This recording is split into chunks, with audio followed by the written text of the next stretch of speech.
All right, everybody, we are live. Welcome to Eagles Brawl of the Brawl Network. However, you're listening, you're either on Periscope, you're either on our Facebook page, you're either on YouTube, or you're either on our Twitch. Thanks for tuning in. Thanks for telling everybody to join the show. Tyler, I'm so excited, man. Wonder why? I'm ready to put Washington behind us. That was last week. That's in the past. It was ugly. It was awful. I'm done with it.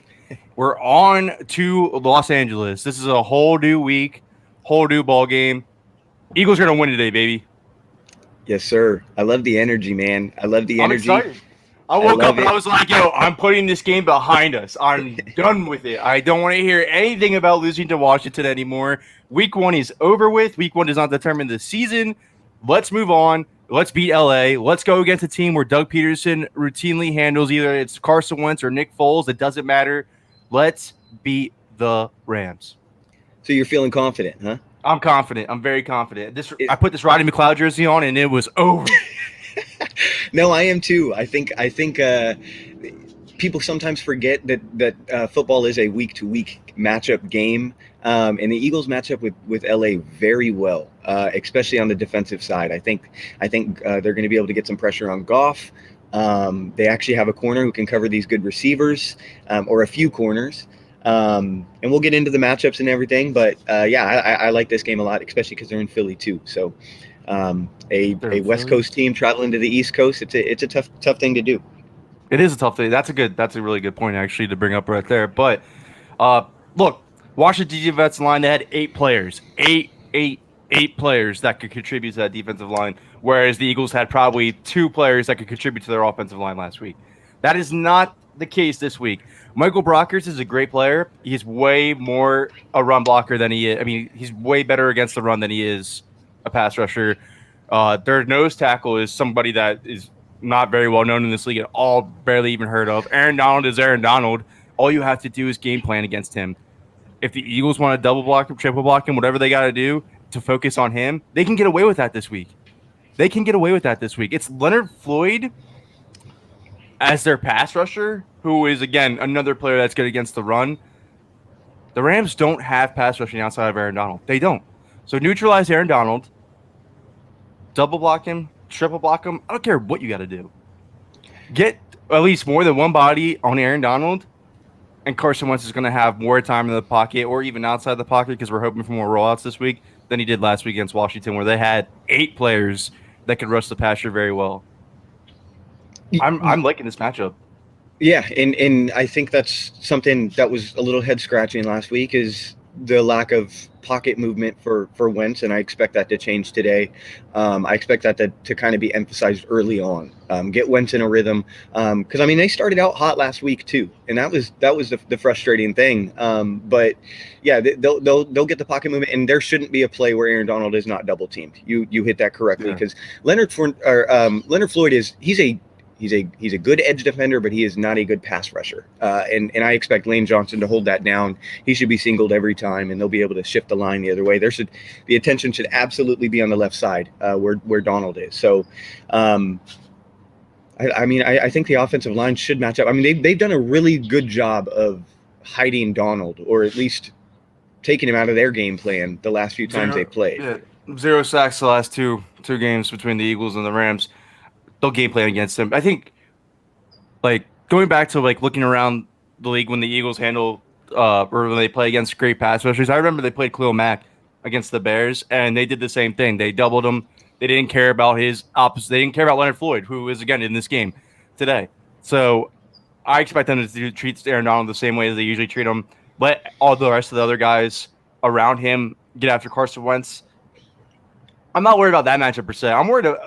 I wonder what Jalen Ramsey's going to do. I wonder what they're going to tell Jalen Ramsey to do. Are they going to tell Jalen Ramsey to go, look, last week, Washington found a way to take Zach Ertz out of the game plan. They put a safety in a corner on him every time that the Eagles lined up in 12 personnel. You see what happens when they take Zach Ertz out of the game plan to Carson Wentz. Maybe we try to do something like that again, but again, you have to have the pass rush. It has to be the pass rushes there, and I don't think that the Rams pass rush is going to be up to task against the Eagles today. I know everybody's terrified of Aaron Donald. I see it all over Twitter, I see it all over Facebook, but it's just different against Washington, guys. Like, it's different when you have Ryan Kerrigan, Monte Sweat, Chase Young, Jonathan Allen, Dan McPain, Matt Ioannidis, Ryan Anderson, so on and so forth. It's a good You unit. don't have that this week. Yes, that's Washington's bread and butter right there. You don't have that this week. So I'm interested to see if the Rams start the game off with putting Ramsey on Ertz.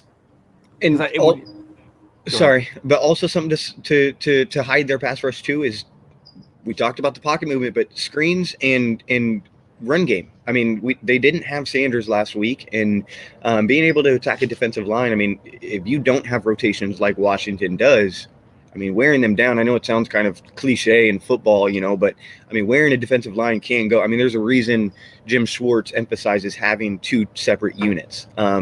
So if you can form a run game and get that D line kind of gassed, especially early on, I do expect this to be a Miles Sanders game, and that's not just because it's his first game. I mean, I think he's got something to prove, and I don't know if that's a segue or anything, but I expect Sanders to have a pretty good game today.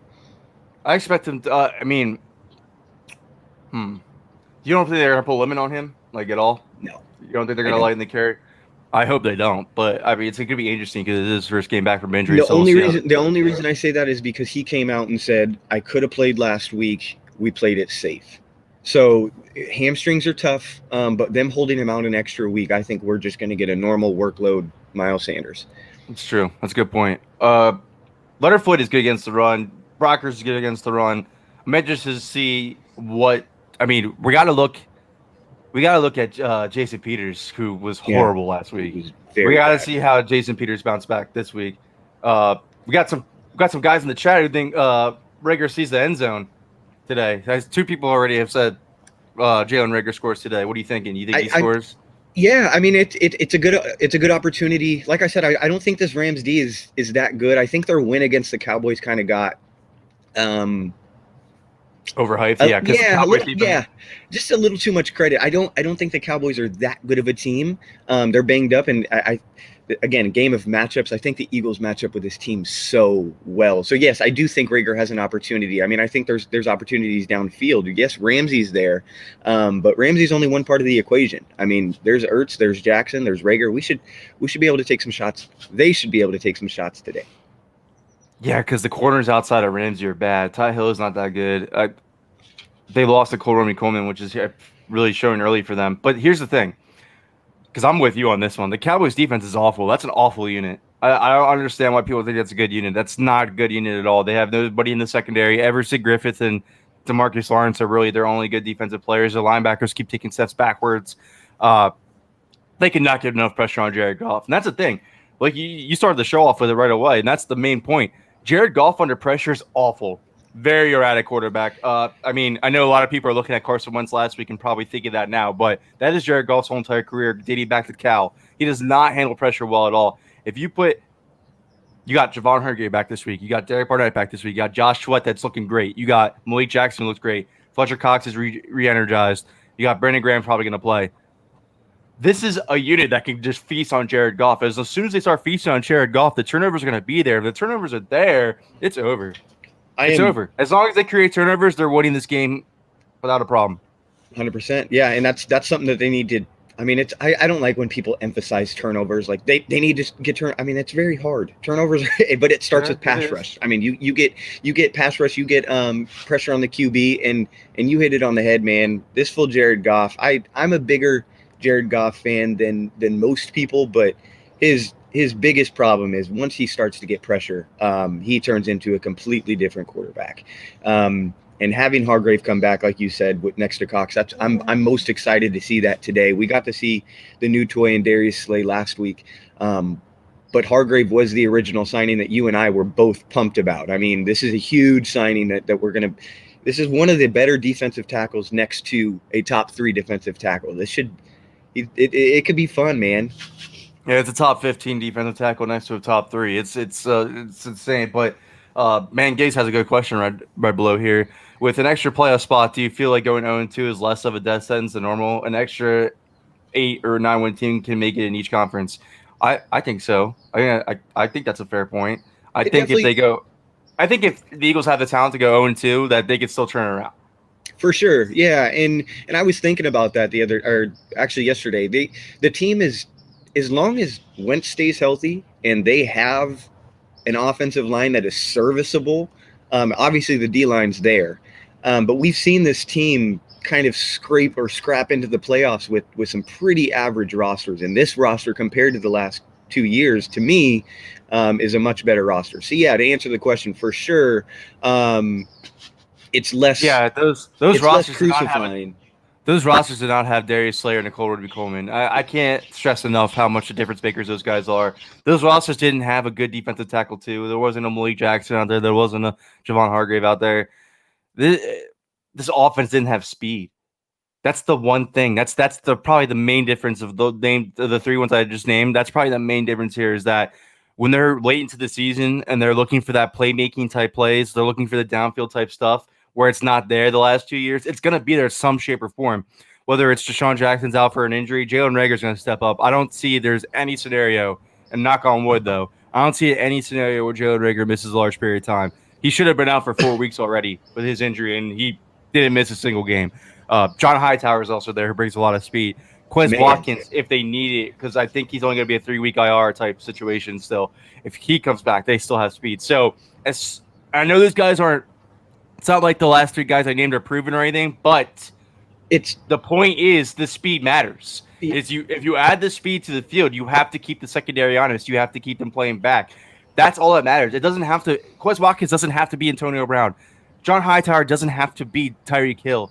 Jalen Reagor doesn't have to be Deshaun Jackson if Deshaun Jackson goes down. It's the fact that these guys have speed that these secondaries have to take account for. They couldn't before. They didn't have the guys before. When Deshaun went down, they didn't have the guy behind him to be the speed guy. When Mike Wallace went down in 2018, they didn't have the speed guy behind him to be the speed guy. Now they do. And that's the huge difference. So I think if they do drop this game, they do lose today, I don't think it's a death sentence for the season just because they're going to get it right at some point. This team is going to get on the same page, get everything down at some point. So it's just a matter of when, not if. I think this team could be – I mean, it's Doug Peterson's Eagles. They fight for a playoff spot. And, I mean, let's be real. I mean, if this team does go 0-2, we still know this is the NFC East. I mean, it takes 9 or maybe 10 wins to win the division. So, I mean, obviously you don't want to be having that conversation after week 2, and I don't think we'll be having that. I more so focus on the division than the conference, especially early. I mean, there's a good chance that Dallas goes 0-2. They have a tough matchup in Atlanta this week. So there's a lot of variables. They're down both their starting offensive tackles. Yeah, there's a lot of variables. I'm not worried about playoffs yet. I'm not worried about it either. I think they could still make it because it's just the Eagles grind team. When it gets to the end of the season, they grind and they win games, so they're not supposed to win. So I'm not worried if they drop it today. I'll be pissed. I'll just go with that. I'll be pissed. But not sure if you already talked about this, but who do you think Slay shadows, Woods or Cup? I don't think it's a shadow today, to be honest with you guys. I don't think the Rams move their guys and rotate their guys around so much. I don't think that you could have that mentality going into this game, especially when you have Avonte Maddox coming off a strong week. Even last week, that guy had Logan Thomas on him and was targeted with Logan Thomas on him, and he still played great coverage on Logan Thomas, who's probably a whole foot taller than him. I think it's not a shadow week. I think it's more of of course, you would probably want to see him on Woods if you had to pick. You would probably want to see him Robert Woods.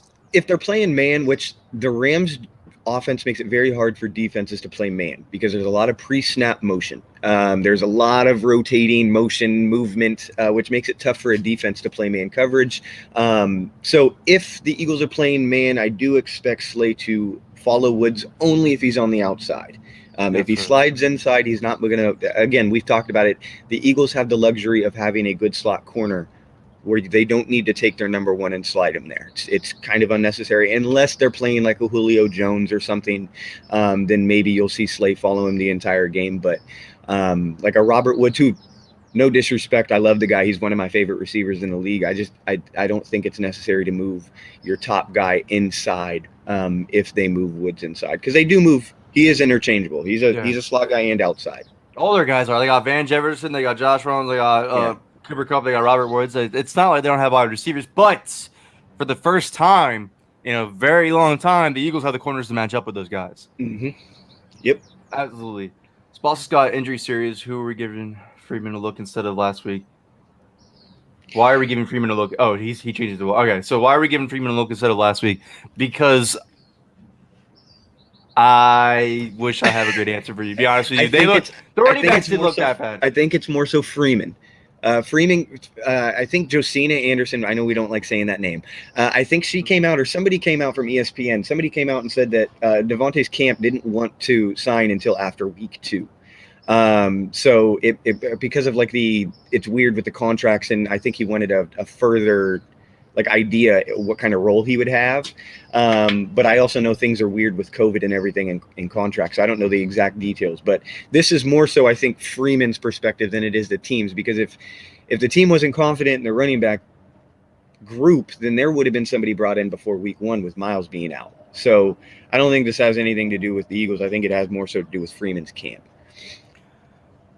Yeah. I don't think they trust Corey Clement anymore. I don't know if they think Corey Clement could be the guy if something, because I love Boston Scott. Boston Scott's a good player. I harp on him on this podcast all the time. He does one of our intros.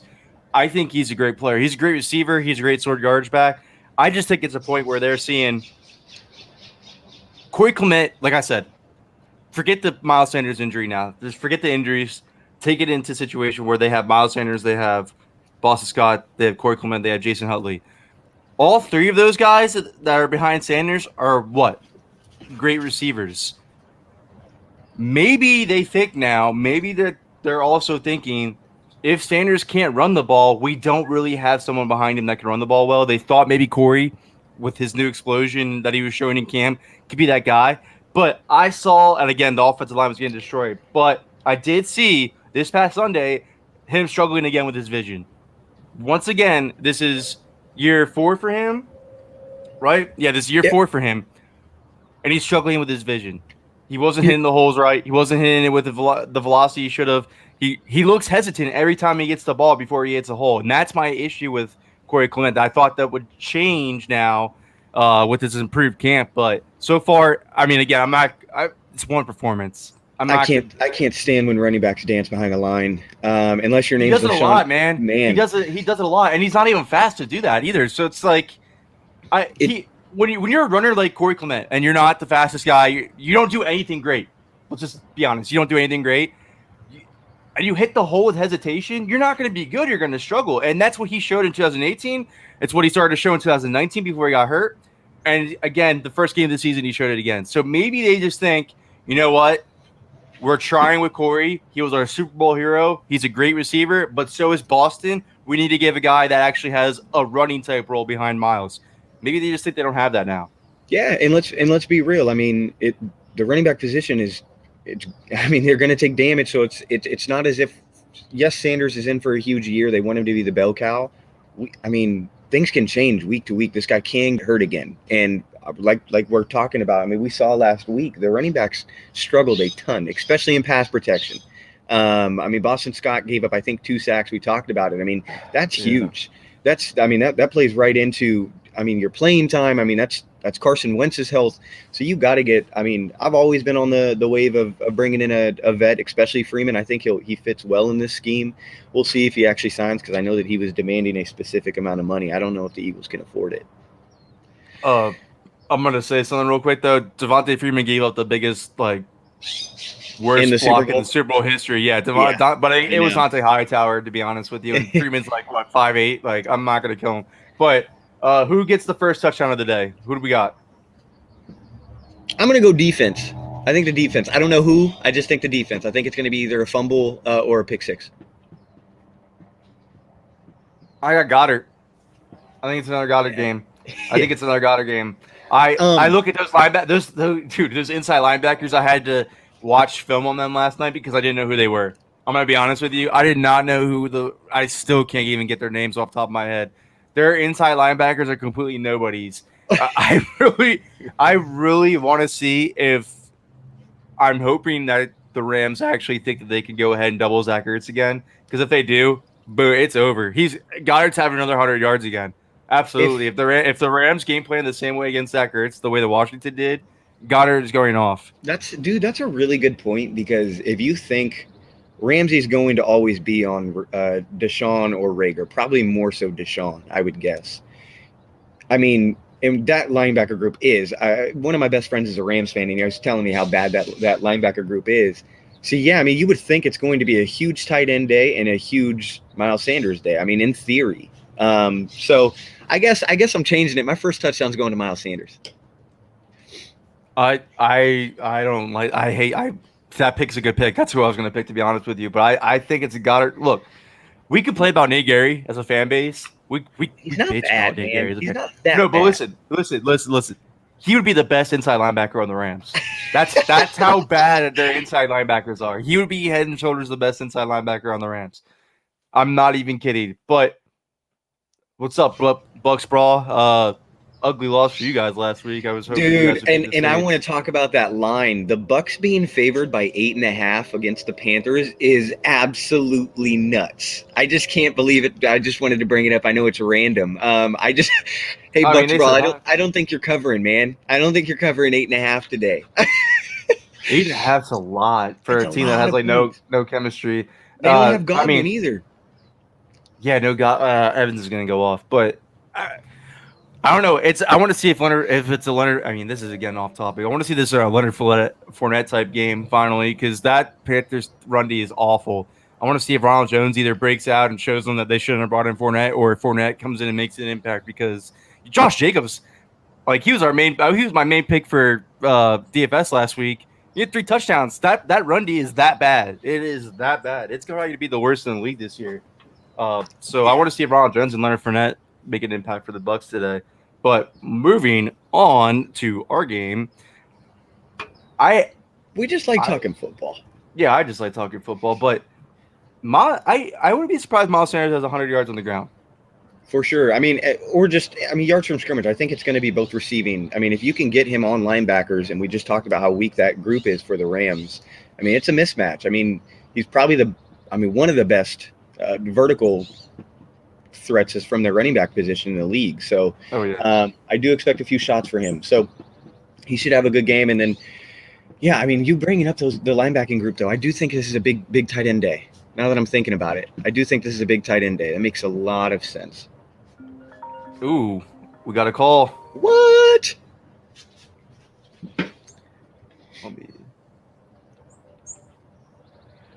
Yo, what's up? You're on Eagles Brawl. Yo, it's Dylan. Yo, Dylan, what's good, man? You hear him? All right, we got our first call in. Dylan Papil. I want to see what you guys have for predictions today. I have Carson for at least 300 yards, 2 touchdowns.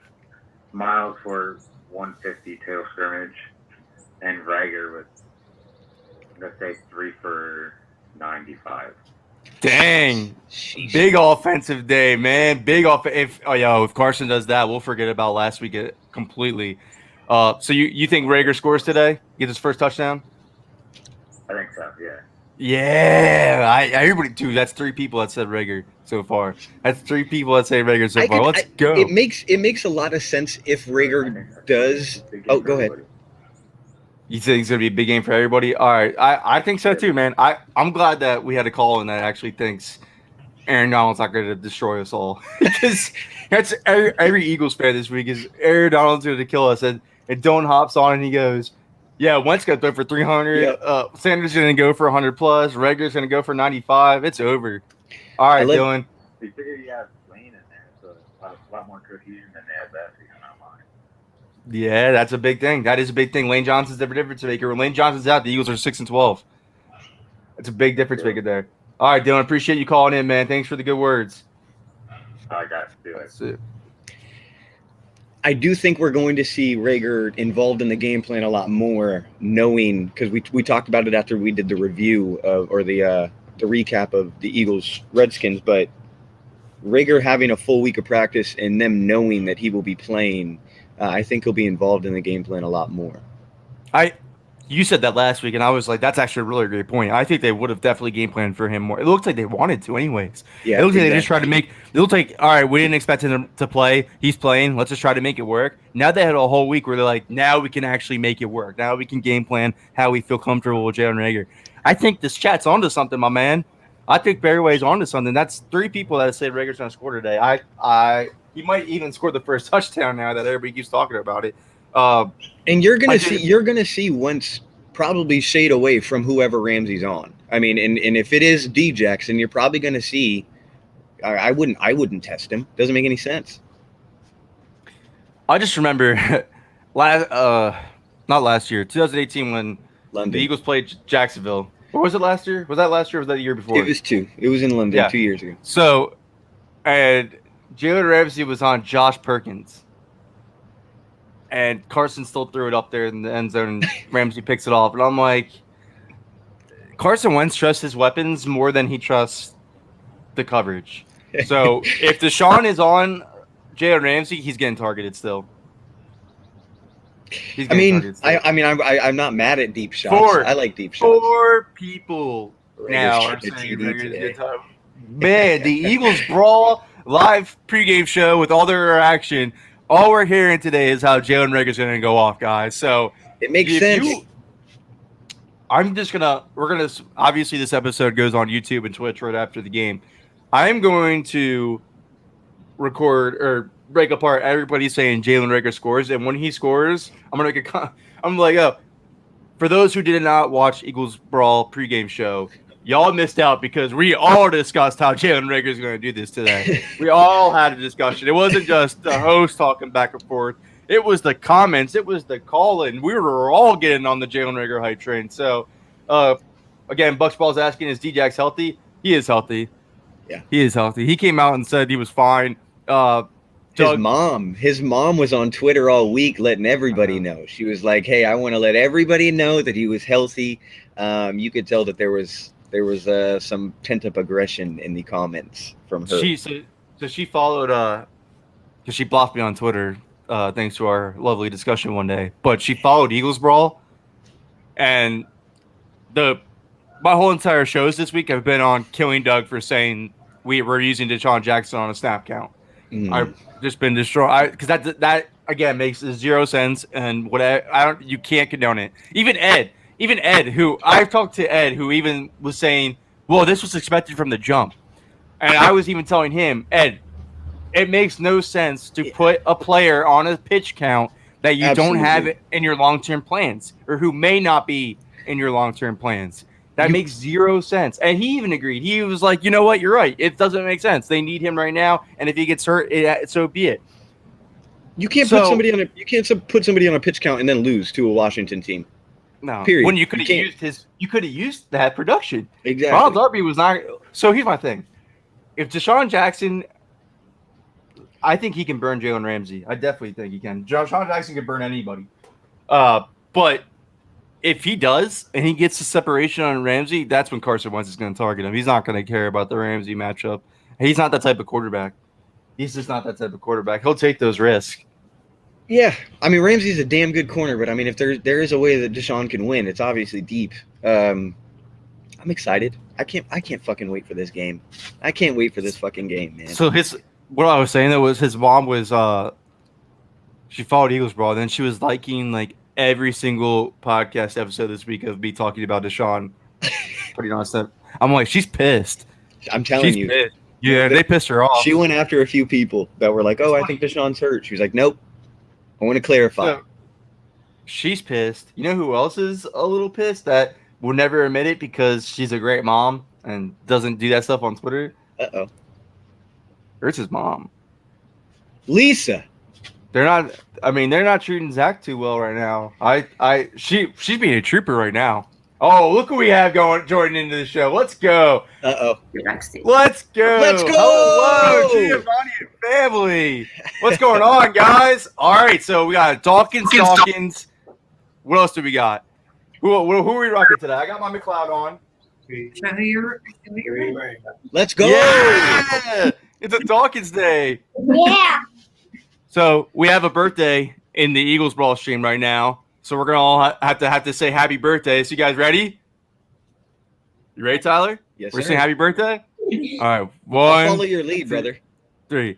Happy birthday to you. Happy birthday to you. Go, keep going. Happy birthday, birthday, dear Giuliani.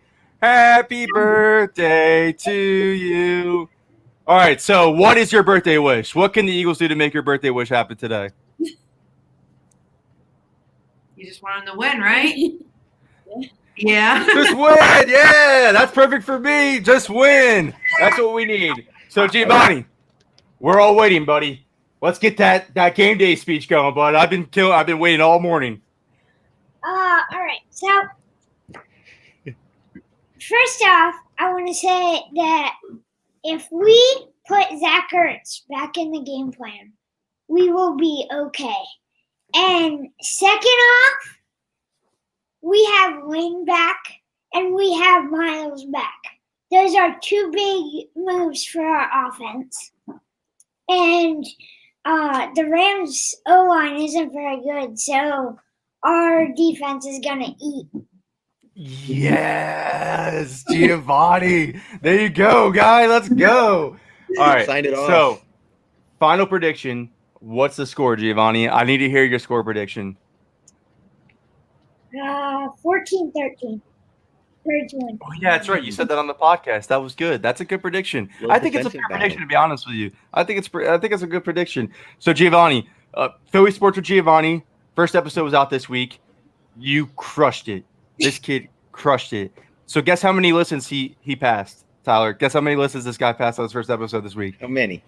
500. He Let's passed go. 500 listens on his first episode. He had 687 people, Giovanni, turned into your podcast episode, your first one.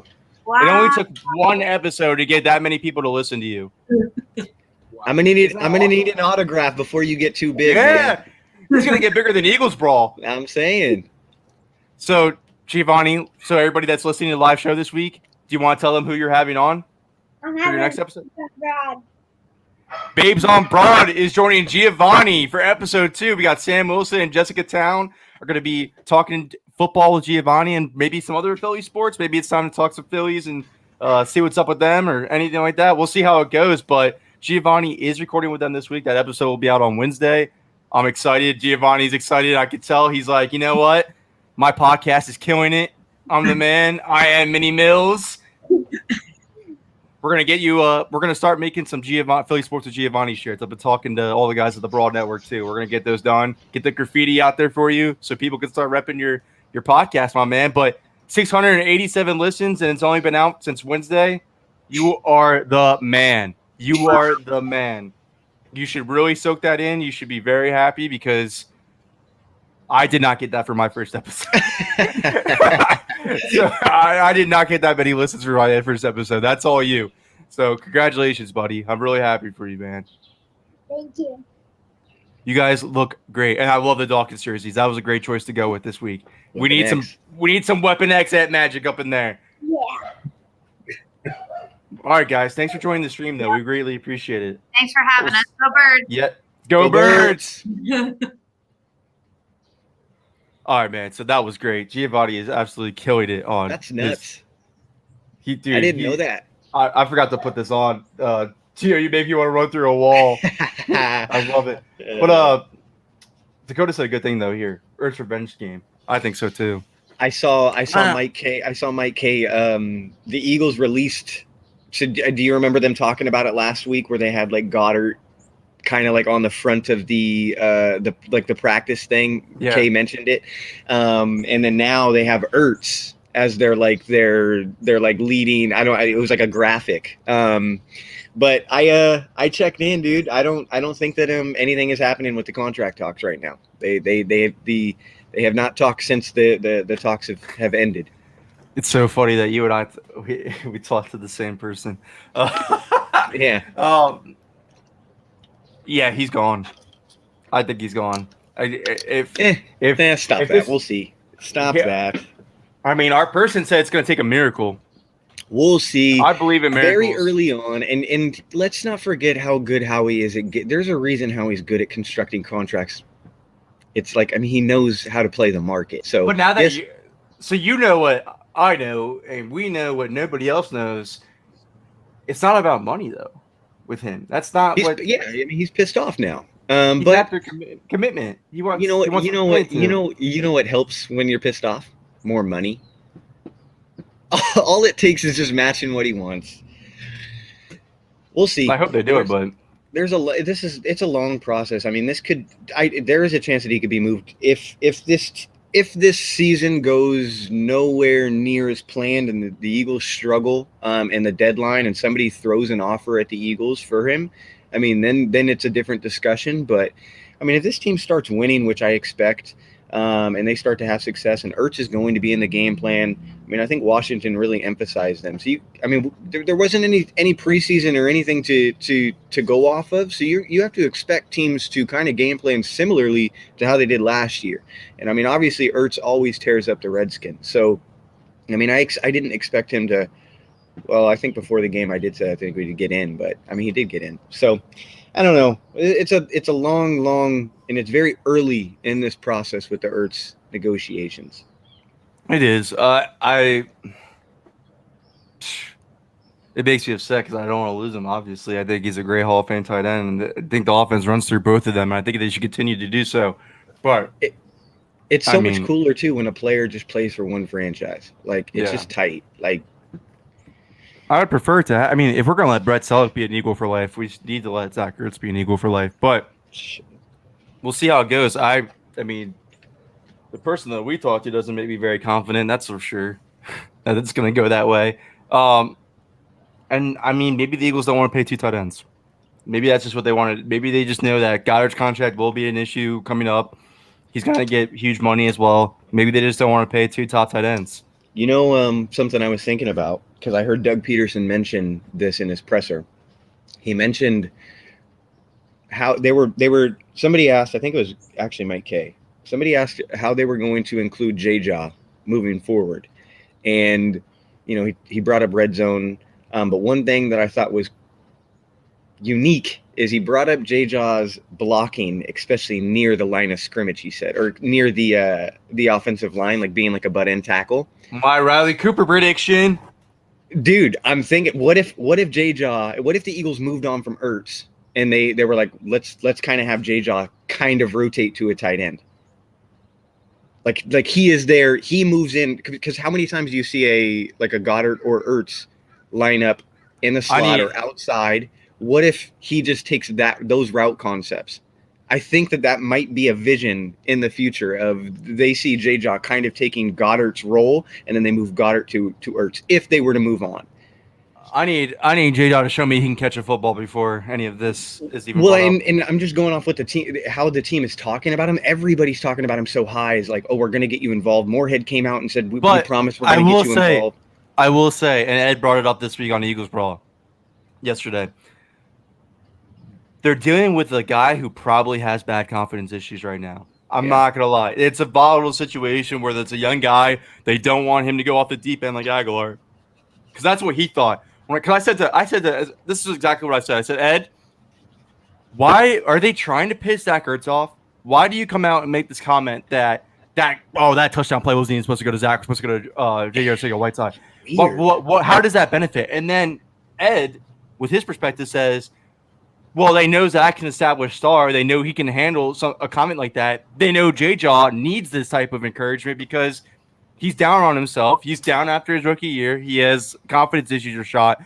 They're trying to inspire him. They're trying to show him he is a part of the plans by doing all this stuff. So that's a good point.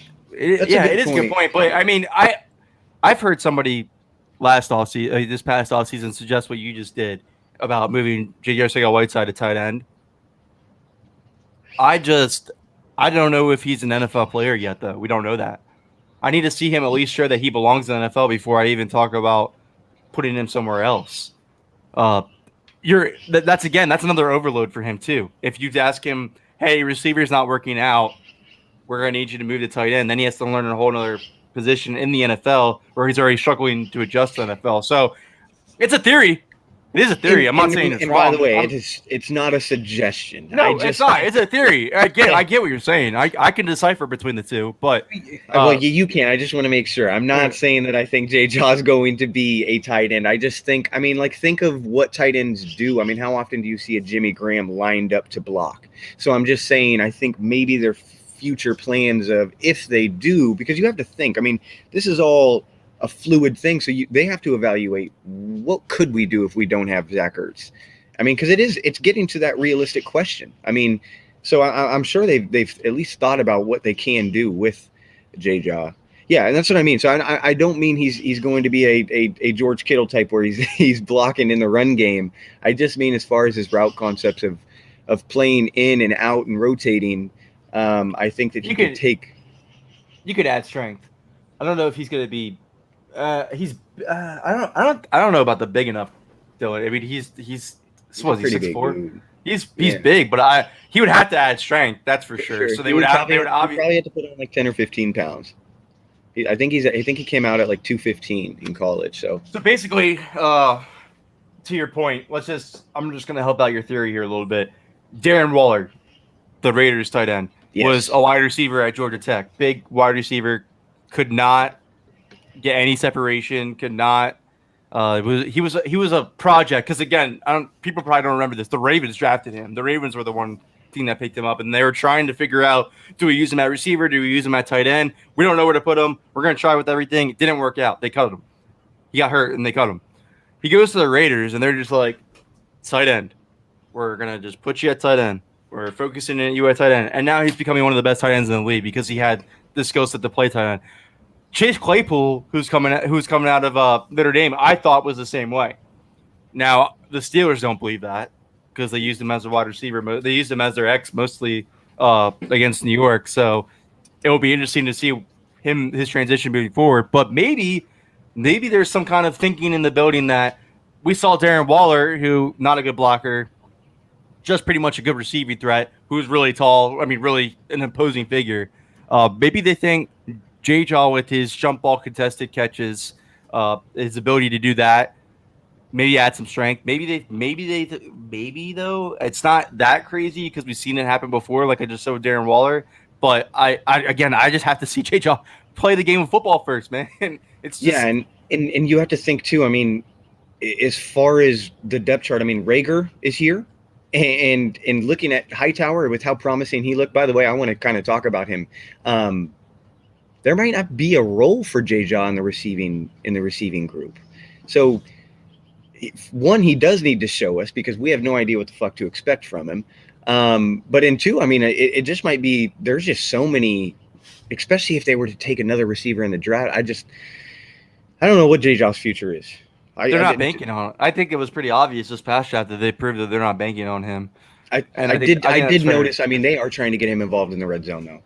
I mean, it is a clear thing. What I was going to add to this was I watched the whole 22 this week, and I thought he looked good. I thought he looked like he was running more fluid, there was no hesitation in his routes, which was really important to me, that there was zero hesitation in his routes. Because usually last year when he was running, he would get his feet stuck in the mud, it looked like. This week did not happen. He was running well. He was running fluid. 29 snaps, I believe he played. Not fantastic, but look, he plays the corners that he lines up against this week. Ty Hill, he could dominate. The safeties, Taylor Rupp's a good player. John Johnson's a great player. I'm interested to see who gets lined up against Jay Jaw and if the Eagles exploit that there. Because if it's Ty Hill, I would start I would try to see what Jay Jaw could do this week. This is the week that if I see Ty Hill line up on Jay Jaw, that I go ahead and start targeting him, see what he can do, because they still need to see what they can get out of this asset no matter what. If they want to throw in the towel, they need to get an answer sooner rather than later. They don't need to wait, because I mean, it took them like halfway through mid-season to finally say, you know what, Matt Collins isn't it. We need to move on. The draft capital with Jay Jaw is going to be a little bit different, so it's not going to be like that this season with Jay Jaw. They're going to keep him no matter what. But this is the matchup where you start saying, you know what, you can't win these battles against a guy like Ty Hill. You can't get open for us. You can't make any type of plays against a secondary like the Rams, who just has Ramsey, and then some above average starting safeties, maybe this isn't for you, bud. Because if Hightower and Rager go out there and look great, that's going to be even a more damning thing for J-Jaw. If these rookies come out there with no preseason, just practice reps, and then going off of their rookie first week game where they were actually probably the most favored wide receivers, that's another damning sentence for J-Jaw. This game goes the same way. Yeah, and I mean that's also a segue to the predictions that we had about Carson Wentz. I mean, this is a defense. I just don't think that this is going to be a low scoring game. I think that there's a lot of opportunity on offense for the Eagles. So did they really just announce? I need to get my phone. They just announced that. Oh, let's go. I heard his quarterback too. Let's they go. Really? This is good, not bad. By the way, that's good, not bad. That means that he actually looks good in practice. That's huge. I mean, you want that. If he's inactive like halfway through the season, then that means he's not picking up the playbook. He's looking crappy in practice. But yeah, he did. Wow. Dave Sedaris said Jalen Hurts is the number 2 quarterback today. Shouts to Jake Brown, my guy. I hope all is well with you. Maybe there's some runs for Hurts today. Possibly, yeah. But again, I mean, and there's probably going to be fans that, I don't know. There's going to be people who take a narrative and run with it. Probably somebody from WIP. Look, bro, look at all the comments right now. Yeah, we're blowing up about this whole Jalen Hurts plan. Jalen Hurts package, probably not, but you never know. Taysom Hill package today. Possibly. Wonder if they're gonna throw some packages for him. What role will Jalen Hurts play today? I love it. Red zone for sure. I love it. Look, here's the thing about Jalen Hurts now. That this is the part that I do like about adding Jalen Hurts is look at our comment section right now that they announced Jalen Hurts as the second quarterback number 2. Now we're all wondering how they're going to use Jalen Hurts. Guess who else is wondering that? The Los Angeles Rams. And now the Eagles have a little bit of an advantage that's saying, hey, you know, we might do some runs with Jalen Hurts. You know, we might roll him out in these packages. Now the Rams have to account for that. Now they're thinking that because they did not. I don't think they expected it. I didn't expect it. Did you? I thought he was gonna be inactive again.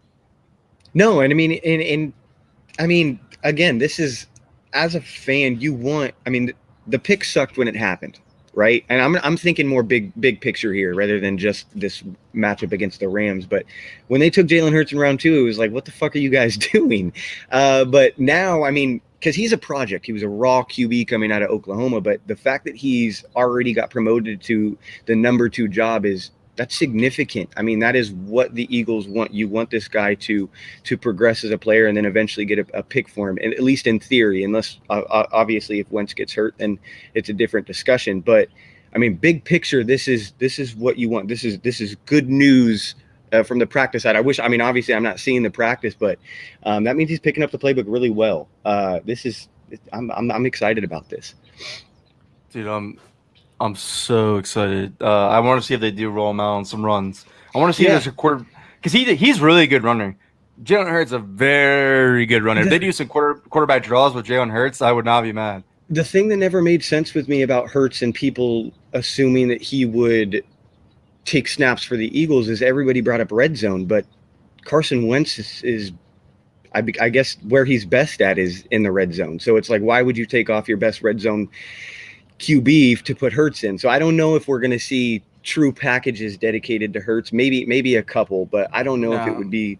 Would have to, because I mean, even in short term too, like on 4th and 1s, Wentz is so good at like QB sneaks. So I don't know if there's going to be any packages for Hurts. Maybe some runs.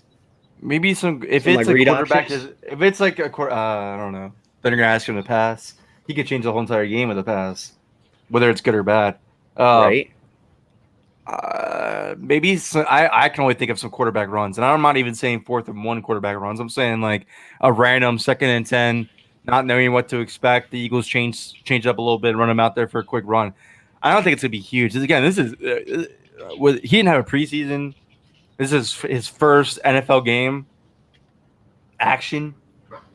I don't know if they're going to ask a lot for him this week. I just think this is a move where, you look at the Rams, you look at all their offensive, what they could throw at you for the wide receiver standpoint, and then this is the Eagles answering with, well, we could throw something at you with our quarterback standpoint. We could do some crazy stuff right now, so you guys don't know what to expect. Be on your toes. That's all I think it is. Yeah. And I'll tell you what, if I do see Jalen Hurts, if I see him on a crucial fourth down like the Saints sometimes do with Taysom Hill, I will be pissed the hell off. I mean, that is one of the worst things. That's not it's not a good way. I mean, if the Eagles start implementing that, taking your QB off the field on a fourth down or a crucial third down has never made sense to me. The only reason why the Saints do that is because Drew Brees can't throw a ball past 5 yards anymore. But sometimes on short yardage, I don't. That's their thing. I don't think that's ever going to be an Eagles thing, though. I don't think that's going to be how they. Would you put it past Doug? That man makes me scratch my head a fucking lot on Sundays sometimes. But I put it past Doug, and the fact that I even had to think about it now. I'm gonna say that answers my question right there. Yeah, I wouldn't put it past him. We'll see, dude. If they put him in for some, I think Hurts is a better quarterback than stuff. Yeah, I think that's just it right there. Is right where Anthony said. I just think he's better. He is better than Sudfeld. We don't even know what Sudfeld is. We literally don't. The only action we saw Sudfeld was a game to end the season against the Cowboys, which they lost and didn't care about, and then against Washington in some action in 2018 in a game they didn't really care about that much about either. I don't think Sudfeld was ever it for them. No, Sudfeld has a nice arm. He can his deep accuracy is okay. I just as far as like overall when you're putting everything into a quarterback, I'm just not a fan. Dude, every opportunity that they have to make Nate Sudfeld the number 2 quarterback, they decide not to each time. He's definitely not stepping into the playoffs and winning you 3 games. I don't even know if he can win you a game in the regular season, though. I don't know what. I don't think he's a starting quarterback. That was a Nick Foles joke. Nobody can do that. It was a joke.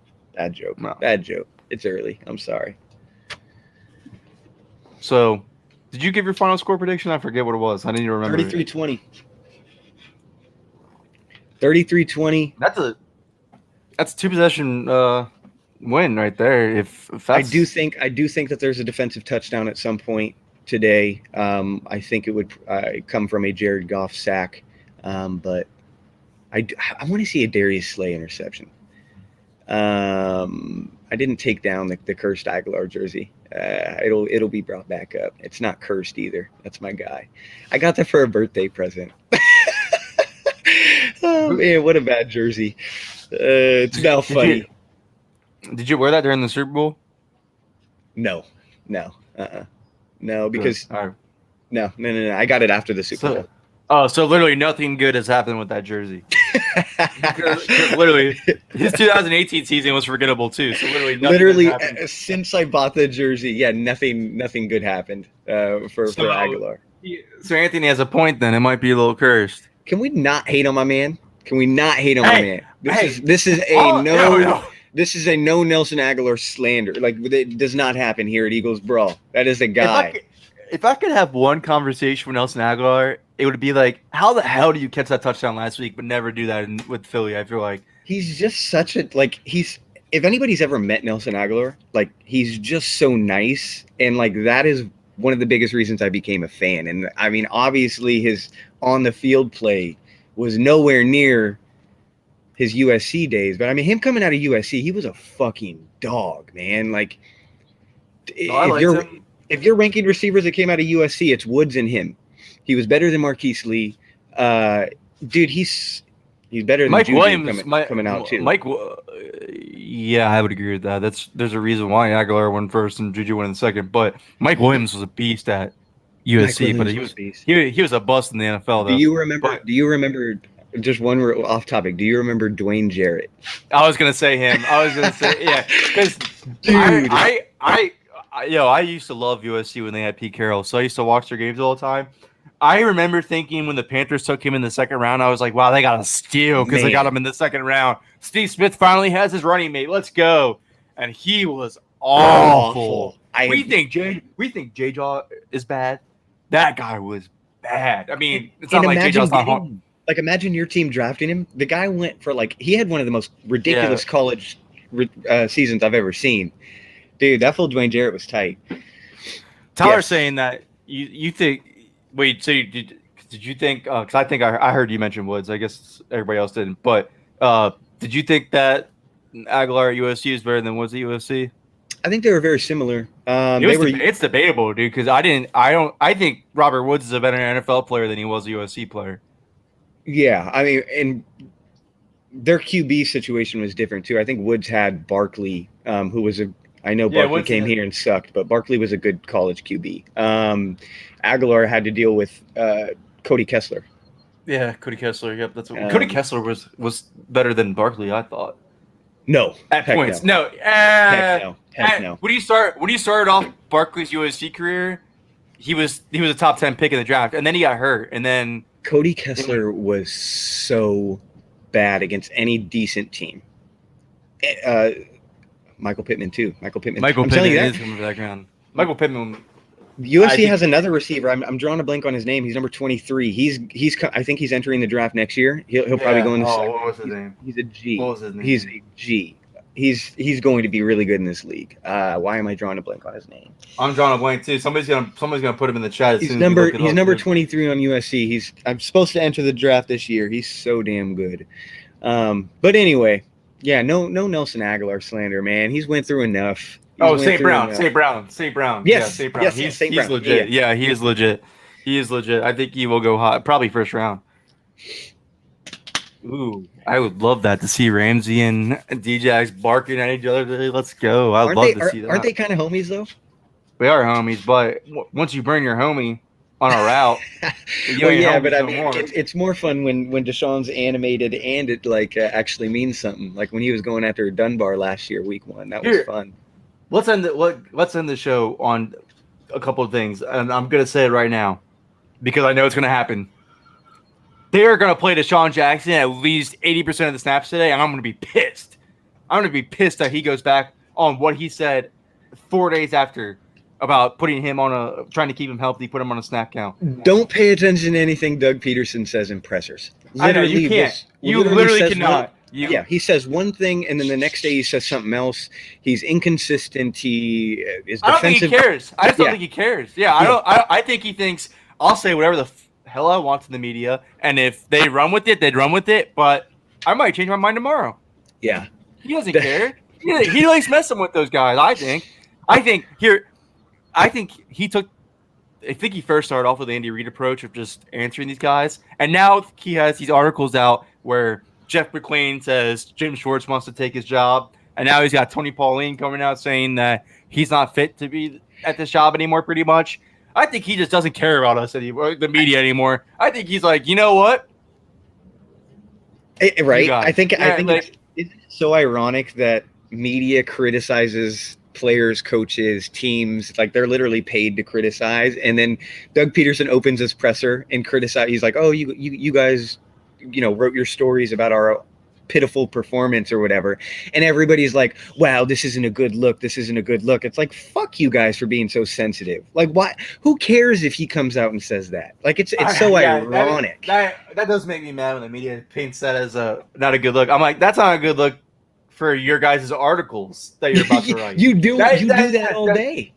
Yeah, that has nothing to do with Doug. That has nothing to do with the Eagles' performance. That doesn't make me question him as a head coach. What makes you question him as a head coach is when he does stuff like that on snaps. Yeah, not when he goes in press. Because when he went out in that press conference and he's like, "I have Mike Rose back," I was like, "Oh, he's fired."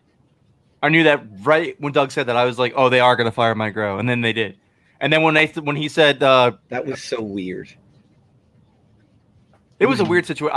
I don't think Doug wanted to. I don't think Doug wants to fire anybody. I think he wants to make it all work, and they still made the playoffs. So I think him probably being like, "Why did we fire my OC when we made the playoffs?"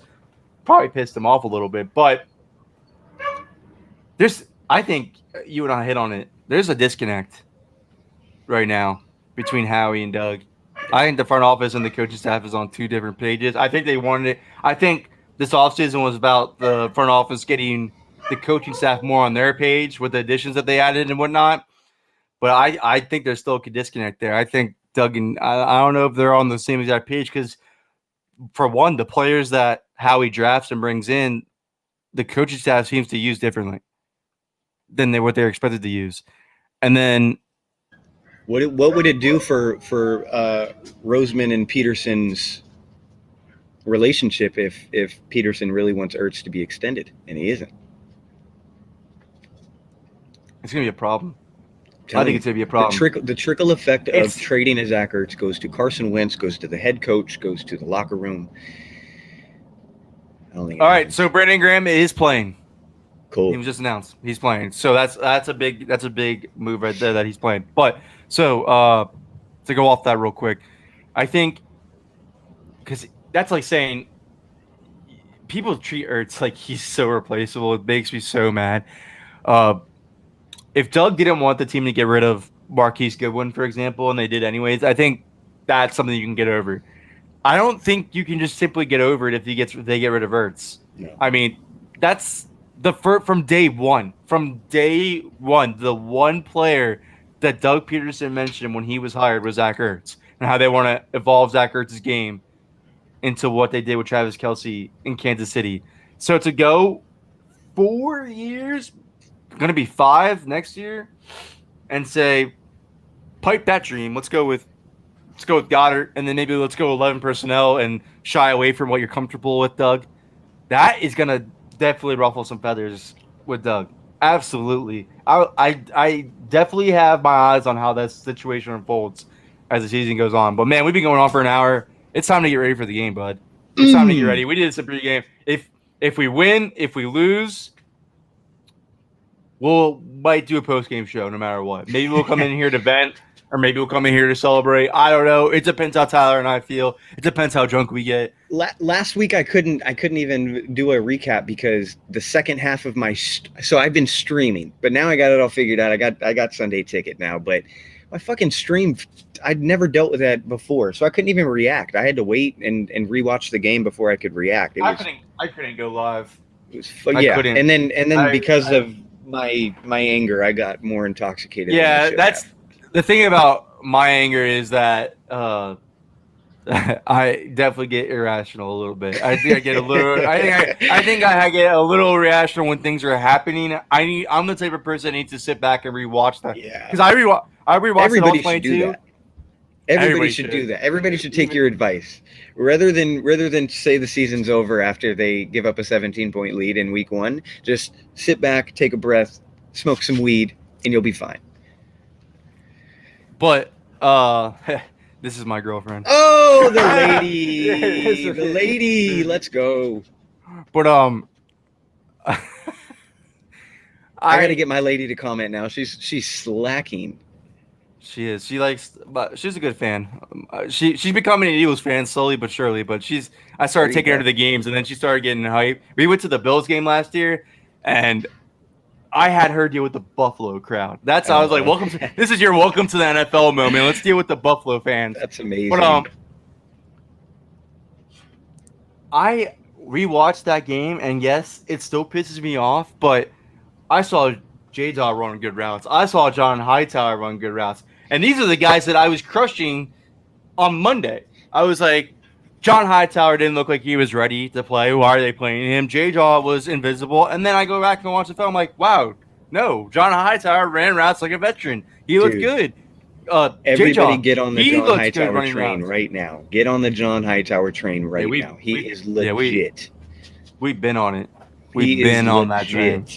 I thought it was fair to say during a fifth-round rookie in his first game action with no preseason out there, I thought he might not be ready. But I will officially say my Monday take was wrong. My Monday Quick Hits was wrong. I went back and watched because the All-22 didn't come out till Tuesday night. For those that don't know, I watched the All-22 on Tuesday night, and I watched John Hightower, and I was like, this guy can run routes like a true veteran can. I have not seen. I thought his route running was a little bit better than Rager's. To be honest with you, I thought it was a little more refined than Rager's. That's what impressed me the most with him. Is his route running. I want to see some slants this week. I want to see Hightower on the slants. I want to see Rager on the slants. I want to see Jackson on the slants. I want to see the Eagles utilize the quick passing game to neutralize Aaron Donald, get him tired, and then double block him for the rest of the game. Boom. That's what I want to see. That's a way to end the show. That's All what right, guys. Thanks for tuning in. We're going to celebrate that future Rager touchdown on the post-game show, baby. Yeah! Let's Go go. Birds! Go Birds.